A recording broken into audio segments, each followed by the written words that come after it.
கிறிஸ்துவுக்குள் பிரியமுள்ள சகோதர சகோதரிகளே, பலந்தரும் தேவன் எபிசோட் 1978 கர்த்தரை துதிக்கிறேன், மகிமைப்படுத்துகிறேன். இந்த நாளிலும் நாம் சற்று நேரம் தியானிக்கும்படியாக எடுத்துக்கொண்ட ஒரு வேத பகுதி மார்க்கு எழுதின சுவிசேஷம் 12ஆம் அதிகாரம் 18வது வசனம். மார்க்கு 12:18.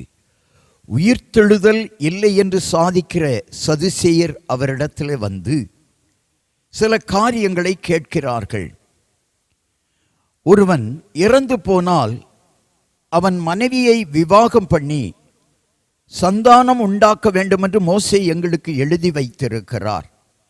இப்படி இருக்க 7 சகோதரர்கள் இருந்தார்கள். மூத்தவன் ஒரு பெண்ணை விவாகம் பண்ணி சந்தானம் இல்லாமல் இறந்து போனான்.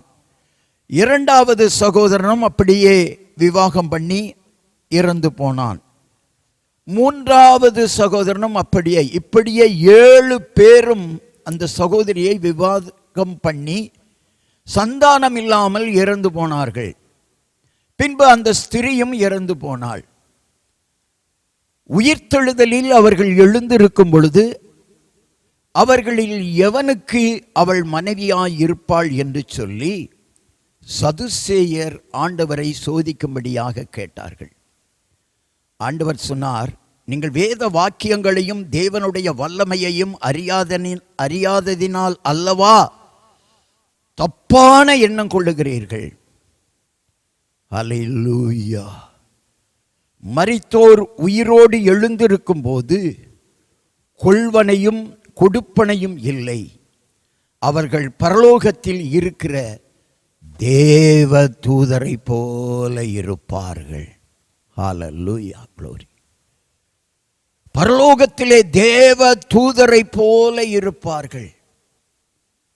ஆண்டவர் இன்றைக்கு உங்களையும் என்னையும் பார்த்து, பரலோகத்திற்கு நீ ஆயத்தப்படு, பூலோகத்திலே வாழுகிற பொழுது பாவம் செய்து விடாதே, பரலோகத்திற்கு நீ ஆயத்தப்பட்டு வாழ்வாயானால் கர்த்தர் உன்னை பரலோகத்திலே தேவ தூதுவர்களைப் போல வைப்பார்.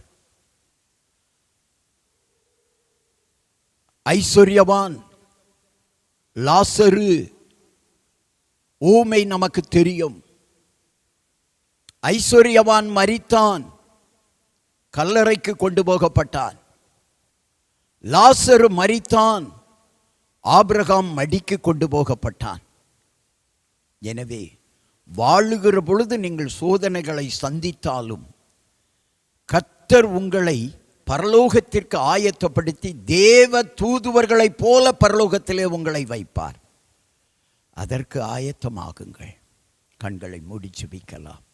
எங்களை நேசிக்கிற நல்ல தகப்பனே, இந்த செய்தியை யார் யார் கேட்டுக்கொண்டிருக்கிறார்களோ அவர்கள் எல்லாரும் ஆண்டவரே, இந்த பூமியிலே எத்தனை பாடுகளை பட்டாலும் எத்தனை வேதனைகளை பட்டாலும் பரலோகத்திற்கு ஆயத்தமாகும்படி வாழவும் பரிசுத்தமாய் வாழவும் ஆண்டவரே அவர்கள் வாழ்க்கையை அமைத்துத்தார்.